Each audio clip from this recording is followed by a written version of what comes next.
यादव जाति जो है क्रिमिनल होता है, यादव जाति अत्याचारी होता है। प्रशांत किशोर को इसलिए बढ़ चढ़ कर दिखाया जा रहा है कि प्रशांत किशोर ब्राह्मण जाति से आते हैं, तो ब्राह्मणवाद उनमें तो कूट कूट के भरा हुआ है। भाई और बहनों, बिहार में 300 आतंकवादी घुसने का फराक में लगा हुआ पाकिस्तान के रास्ते। अगर बिहार में घुसपैठिया घुस रहा है तो उसके जिम्मेदार कौन है? लालू जी हैं, तेजस्वी यादव हैं। देखिए, एक कहावत है, अगर बिहार में राजनीति करना है तो लालू चालीसा पढ़ना पड़ेगा।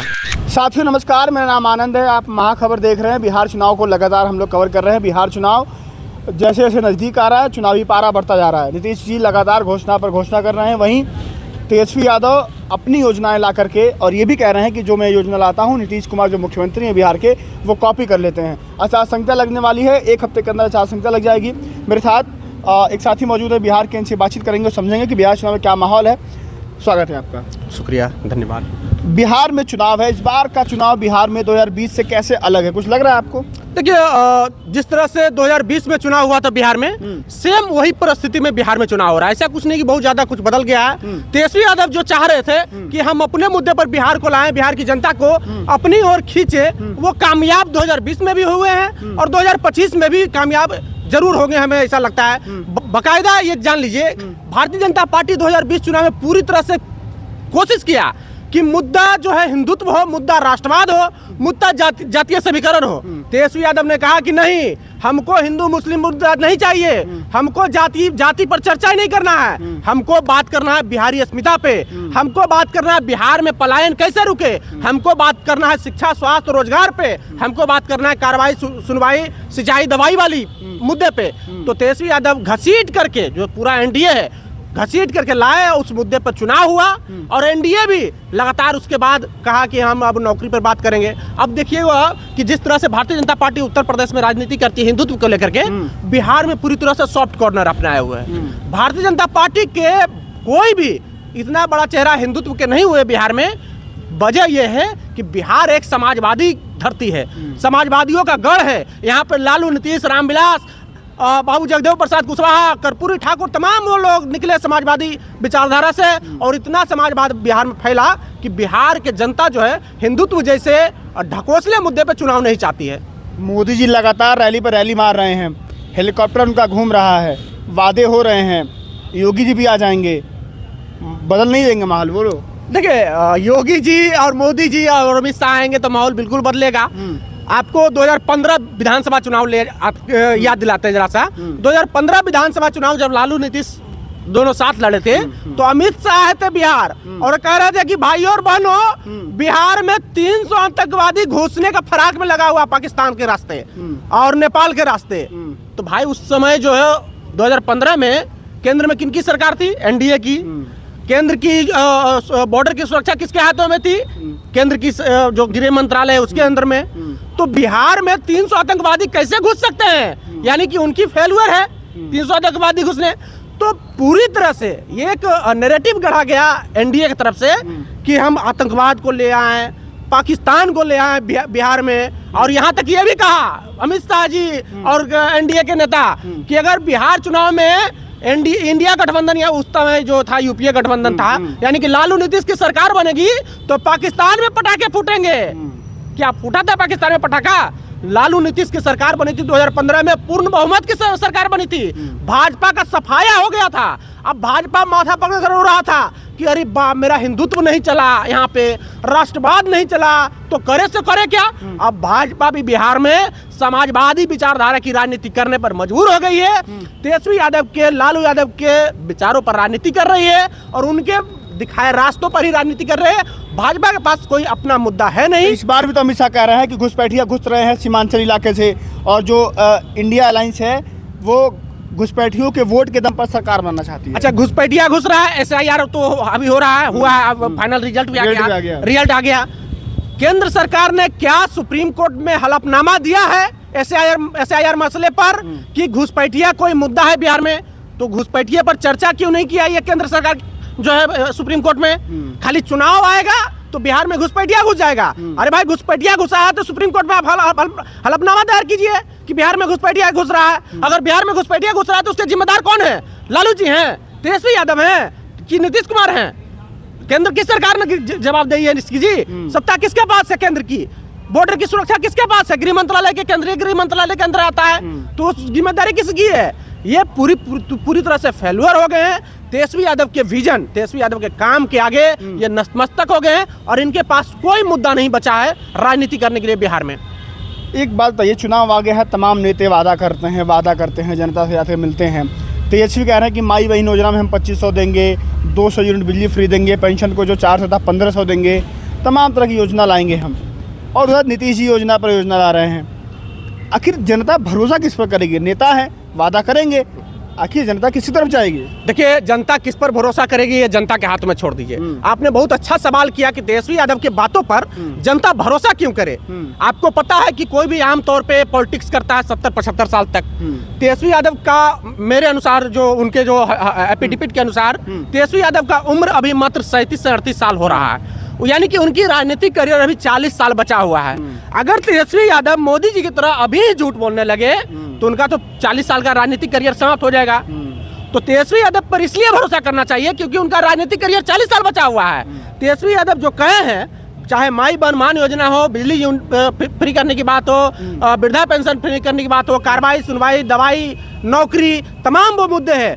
तेजस्वी यादव के बातों पर भरोसा कीजिए और करना चाहिए जनता को, क्योंकि तेजस्वी यादव झूठ बोल ही नहीं सकते हैं, क्योंकि वो अपना नहीं चाहेंगे कि 5 साल के चक्कर में हम 40 साल का राजनीतिक करियर समाप्त कर लें। तो तेजस्वी यादव झूठ बोलने वाले व्यक्ति नहीं लगते। 17 महीने वाला जो सरकार था उनका, जो डिप्टी सीएम थे, जो नौकरियां बांटी गांधी मैदान में मुख्यमंत्री नीतीश कुमार के हाथों से नियुक्ति पत्र बंटवाया, वो 17 महीने का जो बोलबाला है, वो काम धाम इस बार विधानसभा के चुनाव में बोलेगा? देखिए, कुछ तथाकथित राजनीतिक विश्लेषक हैं कि कहते हैं कि तेजस्वी यादव कैसे नौकरी दिए। नौकरी तो मुख्यमंत्री नीतीश कुमार दिए, क्योंकि सीएम वो थे।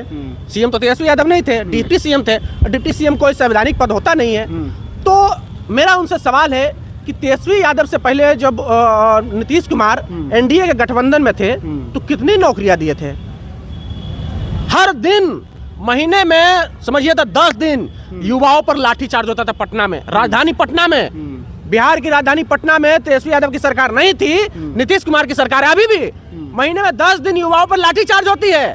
कोई भी युवा नौकरी मांगने आता है, नीतीश कुमार की पुलिस उसको डंडे मार के, लाठी मार के भगा देती है कि जाओ, क्या करेगा तुम बिहार में नौकरी करके? तुम जाओ गुजरात जाओ, मध्य प्रदेश जाओ, राजस्थान जाओ, वहां नौकरी करो, ट्रेन तुम्हारे लिए फ्री कर दी है, तुम बिहार में नौकरी क्या करेगा? तुम पलायन करके बिहारी हो तो तुम्हारा काम है जाकर के गुजरात में नौकरी करना, क्योंकि फैक्ट्री गुजरात में लगा है। और मोदी जी कह रहे हैं क्या? मोदी जी लगातार ट्रेन फ्री कर रहे हैं बिहार में। तो वो चाहते हैं कि बिहार में ट्रेन फ्री कर दें ताकि यहाँ के जो लोग हैं, युवा हैं, वो पलायन करके गुजरात में नौकरी करें। प्रशांत किशोर का नाम सुने हैं आप? अरे, बिहार की राजनीति में प्रशांत किशोर कोई फैक्टर नहीं है, इस पर चर्चा नहीं होनी चाहिए। क्योंकि प्रशांत किशोर के साथ उनका जात नहीं है। प्रशांत किशोर ब्राह्मण जाति से आते हैं, और एक कहावत है, जिसके साथ उसका जात नहीं, उसकी कोई औकात नहीं। तो प्रशांत किशोर जैसे टुटपुंजिया नेता का कोई बिहार में औकात नहीं है। पोल पर पोल खोल रहे हैं वो। अरे, पोल पे पोल पूछो हुआ, कुछ हुआ, एगो पत्ता भी हिला। तो पोल पे पोल खोलने वाले बिहार में बहुत सारे नेता हैं। प्रशांत किशोर से बड़े बड़े नेता हैं बिहार में, एक से एक बड़ा बड़ा महारथी हैं। और प्रशांत किशोर क्या थे वो सबको पता है। वो दुल्हों के भाई हैं, दुल्हनियों के भाई हैं। वो सबके लिए काम किए हैं। वो कांग्रेस के लिए भी काम किए हैं, आरजेडी के लिए भी काम किए हैं, नीतीश कुमार के लिए काम किए हैं, भाजपा के लिए काम किए हैं। और वो दावा करते हैं कि मोदी जी को प्रधानमंत्री हम बनाए हैं। तो आपको एक जानकारी दे देते हैं, प्रशांत किशोर जैसा 2014 में भारतीय जनता पार्टी के लिए कैंपेन 16 कंपनियां कर रही थी प्रशांत किशोर के जैसा। उन तमाम लोगों ने दावा नहीं किया कि हमने प्रधानमंत्री बनाया मोदी जी को, खाली प्रशांत किशोर दावा कर रहे हैं। तो ये मीडिया का उपज है, और मीडिया का उपज इसलिए है कि प्रशांत किशोर ब्राह्मण जाति से आते हैं, और मीडिया में पूरा ब्राह्मण लॉबी पूरा भरा हुआ है। तो जाति प्रेम मीडिया का दिखेगा ही। और प्रशांत किशोर को इसलिए बढ़ चढ़ कर दिखाया जा रहा है कि प्रशांत किशोर ब्राह्मण जाति से आते हैं, तो ब्राह्मणवाद उनमें तो कूट कूट के भरा हुआ है। अब पूरा जातिवादी मानसिकता का है प्रशांत किशोर। और मुझे नहीं लगता कि बिहार पॉलिटिक्स में प्रशांत किशोर पर कोई चर्चा होनी चाहिए, कोई फैक्टर ही नहीं है प्रशांत किशोर। तेजस्वी यादव के पिताजी जो हैं लालू प्रसाद यादव जी, उन पर आरोप लगता है कि जंगल राज का। जेडीयू और बीजेपी आए दिन आरोप लगाती रहती है। देखिए, वो जंगल राज का आरोप नहीं लगाती है। चाहे मुख्यमंत्री नीतीश कुमार हर एक मंच से कहते हैं कि पता है 2005 के पहले क्या स्थिति था बिहार में, तो वो ये सेंटिमेंट जगाते हैं, ये दर्शाने की कोशिश करते हैं कि यादव जो है पिछड़े जाति का दुश्मन है, यादव अति पिछड़ी जाति का दुश्मन है, यादव दलित समाज का दुश्मन है, यादव को एक प्रकार से कहिए तो उसको क्या कह सकते हैं, यादव जाति को एक ऐसा दिखाया जाता है कि यादव जाति जो है क्रिमिनल होता है, यादव जाति अत्याचारी होता है। यानी कि यादव अगेंस्ट जिस तरह से भारतीय जनता पार्टी मुस्लिमों का डर दिखा करके हिंदुओं को कहती है कि हमको वोट दो, उसी तरह से एनडीए और मुख्यमंत्री नीतीश कुमार यादवों का डर दिखा के अति पिछड़ी जाति को, दलित समाज को कहते हैं कि हमको वोट दो, नहीं तो यादव राज आ जाएगा बिहार में। तो यादव कोई फैक्टर नहीं है बिहार में। इस तरह की जो बात जो मोनोपोली क्रिएट किया जा रहा है, ऐसा कोई बात नहीं है। और बिहार में लगातार तेजस्वी यादव कहते आए हैं कि यादव जाति जो है पिछड़ी जाति का इंजन है और सबको साथ लेकर के चलने वाली जाति है। तमाम वो इतिहास है और लालू यादव उसका जीता जागता उदाहरण है। लालू यादव जिस तरह से काम किए अपने 90 से 95 के बीच में, बहुत स्वर्णिम काल था और इतिहास के पन्नों में दर्ज हुआ। क्योंकि आमतौर पे आप जाइएगा मध्य प्रदेश, राजस्थान, गुजरात, तो वहाँ पे आज भी दलितों को घोड़ी चढ़ने पर रोका जाता है। मूंछ रख ले तो उसकी हत्या कर दी जाती है, नया बुलेट खरीद ले तो हत्या कर दी जाती है। पर इस तरह की जो घटना है बिहार में नहीं होती है। क्यों नहीं होती है? क्योंकि लालू प्रसाद यादव ने कहा कि बिहार में ये सब नहीं चलेगा, सामंतवादियों और मनुवादियों का ठिकाना लगा है लालू यादव। इसी तरह से इसी वजह से सामंतवादी मनुवादी मानसिकता के लोग जो मनुस्मृति समर्थक है, वो चाहते हैं कि हमारा जो राज है बिहार में कैसे कायम हो। तो लालू प्रसाद होते हुए, राष्ट्रीय जनता दल के होते हुए, रामविलास पासवान के होते हुए ये कैसे संभव है? तो मनुवादी और सामंतवादी इसलिए लालू यादव से खौफ खाते हैं कि लालू प्रसाद यादव एक बहुत बड़े समाजवादी नेता है, इसलिए वो खौफ खाते हैं।